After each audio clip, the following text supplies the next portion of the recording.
ya, berjuang di jalannya, bahwa beliau adalah sosok manusia yang sempurna yang kemudian Allah turunkan menjadi role model, menjadi contoh dalam kehidupan manusia. Nah, itu sudah sangat wajar bahwa manusia hidup itu pasti memerlukan teladan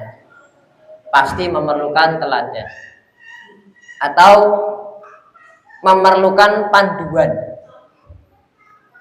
Nah, kalau Pak Dodi sebagai dokter periksa pasien, itu sudah jelas SOP-nya seperti apa, harus ikut itu. Keluar dari situ ya dinamakan malpraktik. Ya.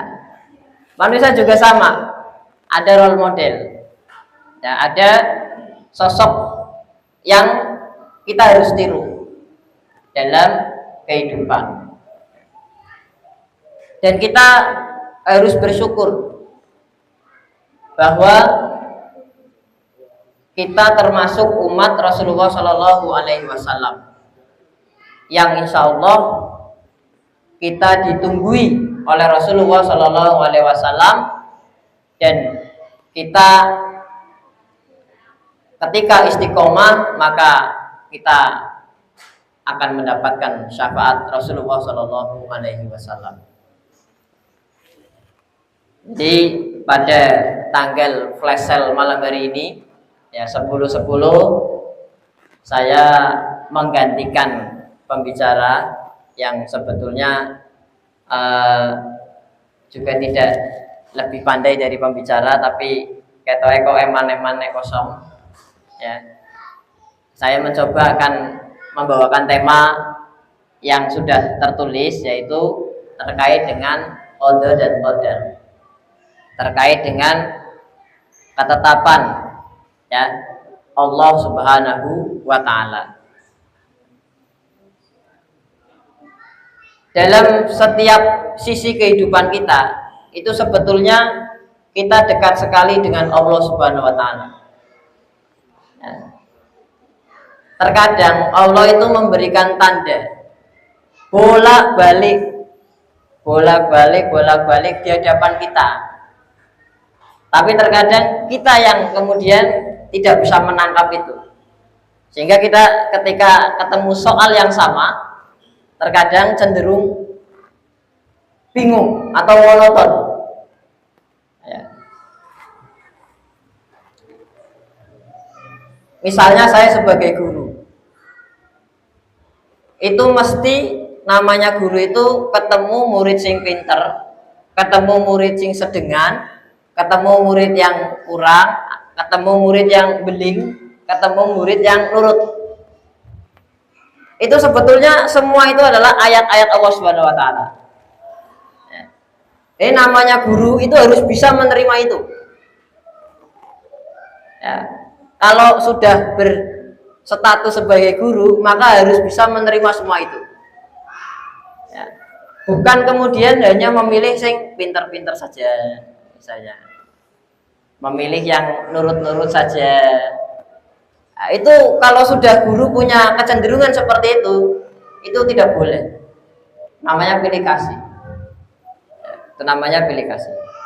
Dan guru ini bertanggung jawab terhadap murid-murid yang beraneka macam itu. Bagaimana menangani yang pintar tentu beda dengan yang kurang, misalnya. Menangani yang nurut tentu beda dengan yang tidak nurut, atau bahasa sininya beling gitu ya. Tapi harus bertanggung jawab terhadap itu semua, ya. Nah, apakah ada yang kemudian menskenariokan bahwa saya terlahir tiba-tiba, terus kemudian menjadi seorang guru yang sebelumnya dari mulai lulus kuliah itu saya tidak punya cita-cita menjadi guru, tidak punya cita-cita menjadi guru. Kenapa? Karena saya memang senang dalam hal olahraga. Ya apalagi saya 6 tahun di Muhammadiyah itu, SMP dan SMA itu apa, kenal dengan yang namanya tapak suci. Ya, dan itu yang membuat saya kemudian apa, bisa masuk ke dalam perguruan tinggi tanpa seleksi. Itu gara-gara tapak suci Muhammadiyah. Ya. Tiba-tiba kemudian kuliah mengambil jurusan olahraga yang itu sebetulnya tidak linear dengan keguruan, karena secara jurusan itu namanya ilmu keolahragaan, bukan pendidikan olahraga. Ya. Tapi ternyata dunia ini sangat dinamis sekali, dan memang tidak bisa kita tebak. Kalaulah kita bisa nebak, itu kita itu banyak gagalnya daripada berhasilnya. Ya, lebih banyak gagalnya daripada berhasilnya. Misalnya contoh tadi, saya tidak berkeinginan menjadi guru, itu sebetulnya sebuah keinginan, tapi ternyata gagal, malah menjadi guru. Ya, yang pada saat itu ada regulasi bahwa semua guru itu harus akta 4 dulu namanya akta 4. Kalau sekarang namanya PPG ya, sertifikasi gitu ya. Itu juga tidak pernah berpikiran kalau misalnya jurusan saya itu bisa mengikuti PPG. Tapi ternyata bisa juga, karena ada regulasi-regulasi yang kemudian berubah. Apalagi sekarang tambah longgar sekali. Ya, kimia masuk, terus kemudian fisika masuk, ya. Artinya apa? Memahami ketetapan Allah Subhanahu wa taala itu harus benar-benar dengan keimanan yang benar. Sehingga ketika kita tidak sampai pada suatu rencana, kita kemudian tidak menjadi orang yang putus asa. Ya. Saya pernah mengikuti sebuah pelatihan gitu ya. Kemudian pembicara ini berbicara tentang majunya negara-negara luar, misalnya kayak Jepang misalnya, kayak Korea misalnya, dalam hal teknologi dan lain sebagainya. Kemudian ketika dilihat datanya, ternyata negara-negara maju itu juga banyak sekali yang putus asa. Artinya ketika tidak sampai pada tujuan yang sudah dibuat, itu ya kemudian melakukan bundir, kalau bahasa sekarang, bunuh diri. Bahkan di sebuah negara, saya lupa itu, menyediakan hutan khusus untuk orang ini melakukan bunuh diri. Nanti cari di Google tuh, nanti pasti ketemu tuh. Hutan khusus untuk bunuh diri. Nanti orang yang datang ke situ, kalau misalnya putus asa, itu dikasih saku tali rafia atau sejenisnya. Mulai masuk dari hutan, talinya itu diikat di awal masuk. Nanti dia masuk ke dalam hutan yang besar itu. Nah, di hutan itu nanti terserah dia. Kalau mau bunuh diri ya berarti dia tidak balik lagi, selesai bunuh diri di situ. Kalau nggak jadi dia bisa pulang, karena ada talinya. Jadi bisa pulang. Enak tau? Jadi sampai seperti itu. Kenapa seperti itu? Tentu karena kekeringan dalam hal keimanan. Ya, sehingga ketika tidak sampai dalam satu tujuan, putus asa. Entah itu mungkin karir, entah itu mungkin hubungan, entah itu pekerjaan ataupun lain sebagainya. Maka memahami qada dan qadar itu, ketika kita benar, kita akan memperoleh ketenangan jiwa, kesabaran, rasa syukur dan optimis. Ya. Sebetulnya sederhana. ketika kita tidak mencapai sesuatu yang kita inginkan, itu kan jelas bahwa kita lepas dari rahmat Allah, maka kita akan jatuh ke rahmat Allah yang lain. Ya. Dengan orang yang berpikiran seperti itu, pasti dalam dirinya yang muncul adalah optimisme bahwa segala ketetapan Allah adalah ketetapan yang paling baik. Ketetapan yang paling baik. Ya. Jadi hal-hal seperti itu perlu kita imani. Karena tadi dunia ini memang tidak bisa kita hitung secara matematis. Ya. Apalagi dalam hal hidayah, tambah lagi itu. Banyak kemudian menjadi riwayat, misalnya ada orang yang sangat senang ke masjid, bahkan tidak pernah telat untuk berjamaah, ya, salabah misalnya, sampai kemudian dijuluki merpati masjid. Itu tidak pernah yang namanya terlambat jamaah dengan Rasulullah SAW. Tapi selesai salam langsung pulang. Waktu sholat datang lagi, selesai salam langsung pulang.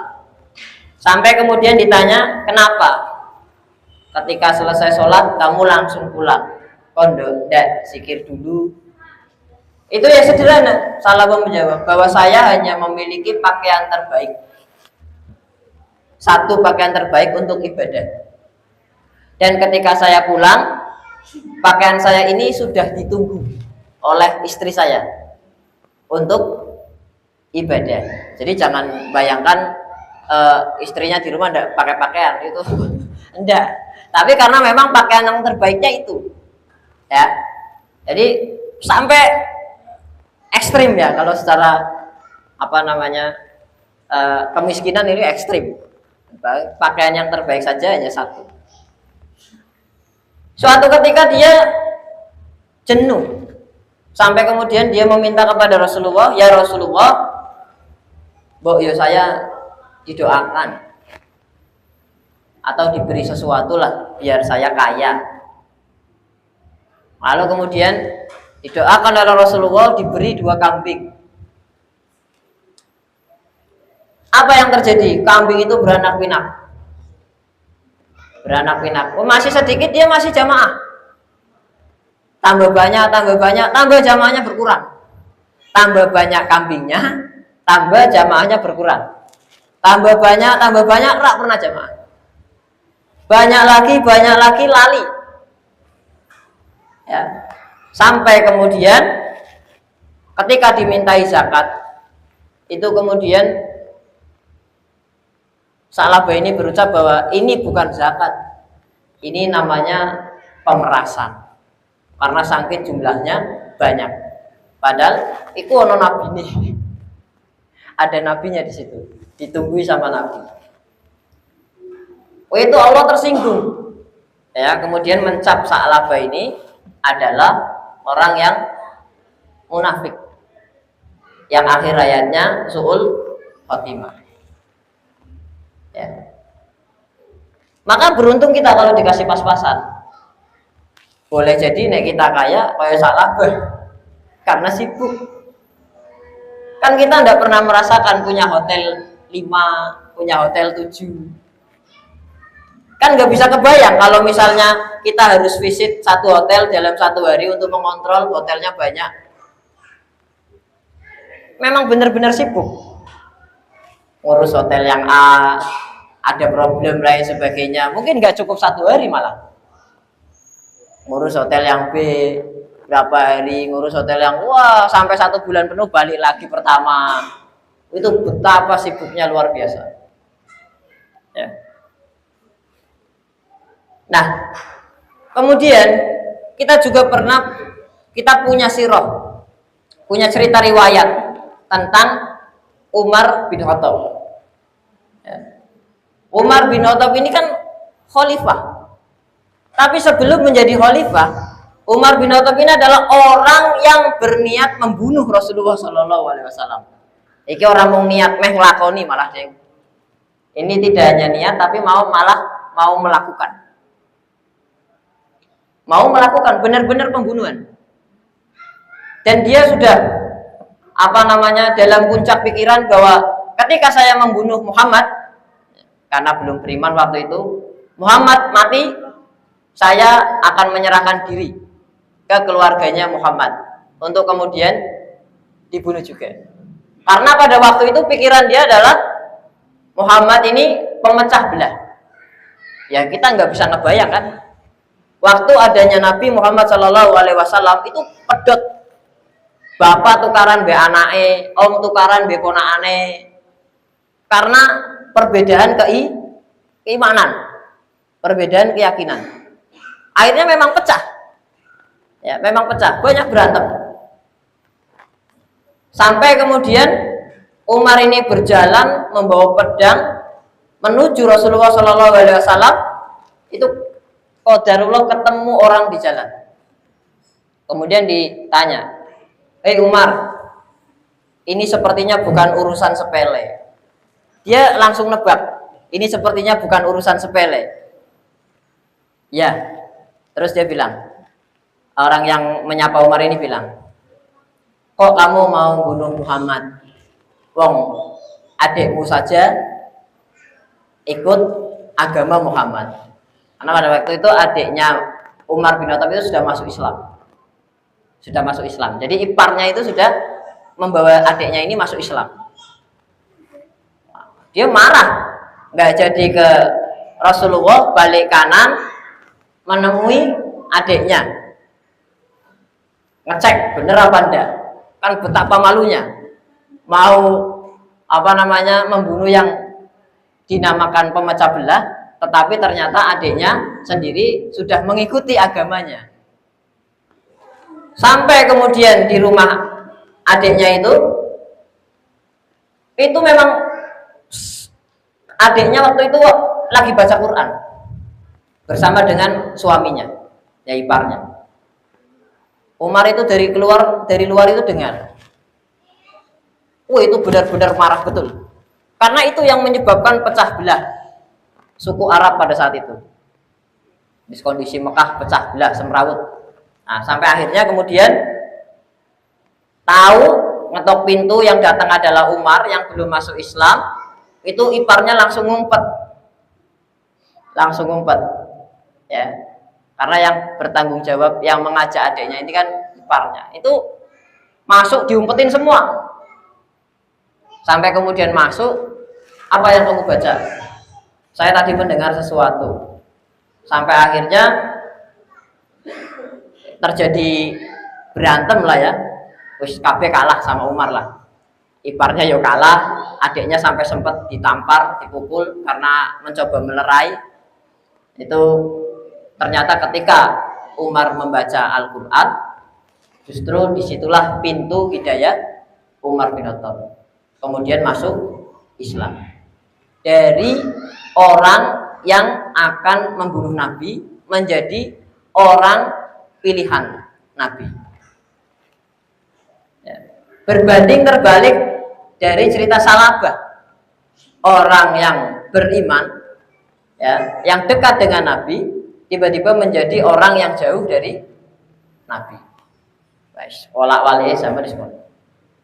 Justru malah jelas. Seperti ini kan menjadi ketidakjelasan, ya. Menjadi ketidakjelasan yang kemudian menjadikan kita itu lapang, harusnya lapang. Jadi ketika kita menghendaki orang lain mengajak sesuatu kepada orang lain, kemudian orang lain itu tidak menerima, harusnya kita lapang. Harusnya loh ya, rumusnya harusnya lapang. Kenapa? Karena tidak ada yang memberi petunjuk kecuali Allah Subhanahu wa Ta'ala. Dan kita itu hanya perantara. Bahasanya sales. Marketing. Yo belajar dari marketing yo penting, pakai kertas gini kan, ya. Terus kemudian diambil, orang itu mungkin nggak baca, sampai rumah cuma dibuang di tempat sampah. Ada yang ngambil cuma dibaca-baca saja, ya nggak hubungi nomor itu, nggak beli produknya. Tapi setiap hari dia bekerja untuk jualan. Ya. Maka dengan ketidakjelasan ini ada kelapangan yang kemudian memiliki semangat optimisme bahwa ada masanya besok akan berubah. Nah, ini yang kemudian menjadi pegangan kita ini, harusnya ini. Seperti halnya ketika sudah dicontohkan oleh Rasulullah Shallallahu Alaihi Wasallam. Ya. Peristiwa Taif itu adalah peristiwa yang sangat menyakitkan. Rasulullah itu datang ke sana dengan kondisi senang, bukan main. Aku ditolak di Mekah. Saya mau ke Taif, mudah-mudahan di sana bisa menerima agama saya. Itu ternyata bukannya dapat pengikut, justru malah dilempari batu, dicaci maki, diusir. Tidak ada yang menerima ajaran Rasulullah Shallallahu Alaihi Wasallam. Itu kan sesuatu yang sangat menyakitkan. Sudah ditolak, keluar ke sana ditolak lagi. Tapi kebesaran Rasulullah Shallallahu Alaihi Wasallam ini harusnya menjadi teladan bagi kita, bahwa ketika malaikat turun pada peristiwa itu, ya Rasulullah, angkat tanganmu, minta apa? Minta dihancurkan penduduk negeri ini, saya hancurkan sekarang. Itu Rasulullah kemudian jangan, siapa tahu besok dari keturunannya itu nanti ada yang beriman. Nah, ini kudunya ya bisa merasakan itu ketika kita mengajak orang lain, tapi kuncinya mau ya wis depan sih. Sudah depan dulu. Ya. Kalau dalam kenapa ini yang kemudian menjadi paham Ahlussunnah wal Jamaah, bahwa ketika kita mengajak orang lain, kemudian orang lain itu tidak mengikuti kita itu harus punya rasa optimisme yang tinggi. Optimisme yang tinggi. Apa? Ada yang kemudian menjelaskan bahwa Rasulullah ini punya pandangan yang mungkin tidak dimiliki oleh kita, bahwa penduduk Taif ini ternyata di tulang punggungnya itu memang ada gen-gen generasi yang beriman. Dan memang terbukti sampai sekarang Taif termasuk kotanya orang beriman. Ya. Nah, tetapi dalam hal memahami ketetapan Allah Subhanahu wa taala, kita juga harus cermat. Karena kalau kita berpikir bahwa los ya, tidak cermat dalam memahami qada dan qadar, maka yang terjadi adalah kepasifan. Wis rasa kerja nemen-nemen, rezeki wis diatur, kan akhirnya munculnya begitu. Kepasifan, ya. Semua sudah diatur, ngapain kita serius-serius. Akhirnya apa?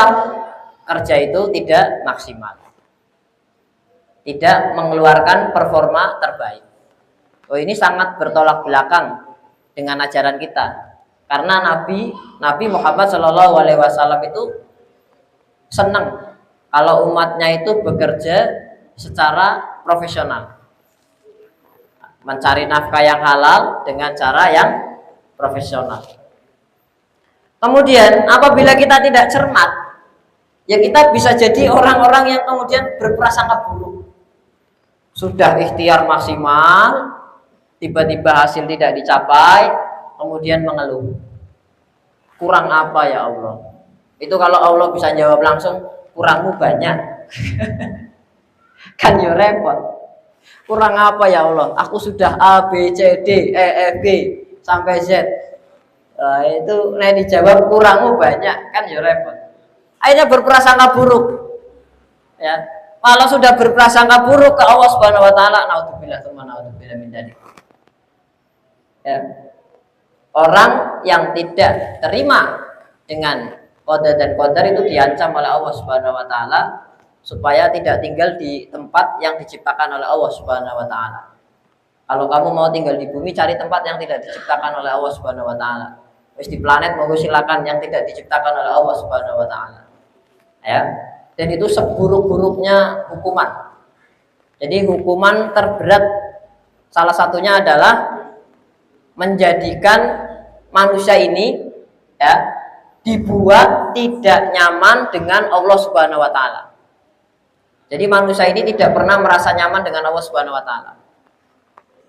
Orang yang senantiasa berprasangka buruk kepada Allah Subhanahu wa taala itu mesti rak nyaman. Mesti rak nyaman. Ya.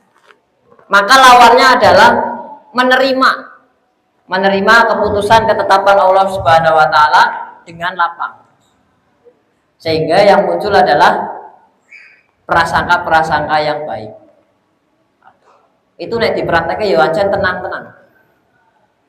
Punya atasan yang suka marah-marah, oh ya apik. Namanya juga marah-marah pengen perusahaannya maju. Misalnya begitu. Ya.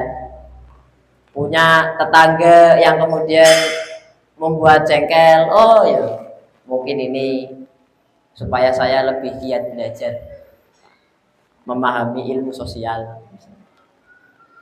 Ya. Maka itu sebetulnya sudah diajarkan oleh ulama-ulama kita dulu. Ketika melihat orang yang lebih muda, itu pandangannya adalah ini dosanya lebih sedikit daripada saya. Ya. Ketika melihat orang yang lebih tua, ini amalnya pasti sudah lebih banyak daripada saya. Ya. Maka dengan pandangan-pandangan itu akan sangat jauh dari yang namanya berprasangka buruk. Ya. Dan yang ketiga adalah apabila kita tidak cermat, maka yang muncul adalah kecemasan dan kecemasan. Wah, saya nggak achieve, atau saya gagal di dalam karir. Nanti kalau misalnya saya gagal dalam karir, ini otomatis nanti akan gagal dalam jabatan. Kalau gagal dalam jabatan ini akan mengganggu karir hubungan misalnya dan lain sebagainya. Yang muncul ada ketakutan. Mentoknya ya sampai bunuh itu karena kecemasan yang berlebihan. Padahal kita bisa mengambil sudut yang lain. Ya. Desa ya. Barangkali itu saja ya terkait dengan ketetapan atau takdir Allah Subhanahu wa taala. Mungkin sebelum saya tutup ada kemudian ayat ya surat Al-Qamar ayat 49. Jadi memang Allah Subhanahu wa taala itu berfirman bahwa sungguh kami menciptakan segala sesuatu itu menurut ukuran. Ya, menurut ukuran. Saya nggak mungkin ukur diri saya sama misalnya Pak Ahmad. Ya jelas jauh. Tabung gas saya di rumah cuma 1-2. Pak Ahmad gasnya di rumah bertumpuk-tumpuk. Ya, itu jelas beda. Ya. Atau misalnya saya sebagai guru SD, terus lihat Mas Fakih sebagai dosen, wah enak ya kata ya jadi dosen ya. Padahal sono ukurannya dewe-dewe. Makanya Allah kemudian la tamuddanna ainaika ila ma mata'na bihi azwajan minhum zakratal hayatad dunya. Jadi kita itu harus membatasi pandangan-pandangan mata kita yang kemudian akan mengganggu keimanan gara-gara melihat status dunia. Yang kita sudah enak numpak Supra, gara-gara lihat orang lain pakai R150, jadi Supranya enggak terasa. Gara-gara naik, karena itu kan banyak konten-konten ya. Lihat Rolls Royce yang terbaru. Tapi ternyata yang punya Rolls Royce yang terbaru ini lihat yang punya jet pribadi. Ya. Yang punya jet pribadi mungkin lihat yang lain. Yang punya Rolls Royce tadi dilihat sama yang punya mobil biasa-biasa. Yang punya mobil biasa-biasa dilihat yang tidak punya mobil. enak ya punya mobil, saya naik motor kepanasan, kehujanan. Yang punya motor dilihat sama yang naik sepeda, enak ya naik motor bisa lebih cepat.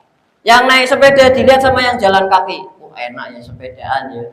Aku ora kudu ngenteni bis nek meh mangkat kerja, iso mangkat kapan wae nganggo sepeda. Yang jalan kaki dilihat sama yang nggak punya kaki, yang nggak bisa jalan. Wah, enak ya punya kaki bisa jalan. Nah, hal-hal seperti itu perlu kemudian kita batasi. Melihat kenikmatan orang lain itu kita batasi. Yang mengganggu keimanan. Kalau kamu kuat bisa melihat itu ya silakan. Imanmu nggak goyang, kemudian kamu tidak berbuat yang aneh-aneh ya silakan. Tapi kalau kemudian mengganggu keimanan akhirnya tumbuh hasut, iri, dengki, namimah dan lain sebagainya, wah itu tinggalkan. Wallahu a'lam bishawab. Subhanallahumma wa bihamdika asyhadu an la ilaha illa anta astaghfiruka wa atubu ilaik. Assalamualaikum warahmatullahi wabarakatuh.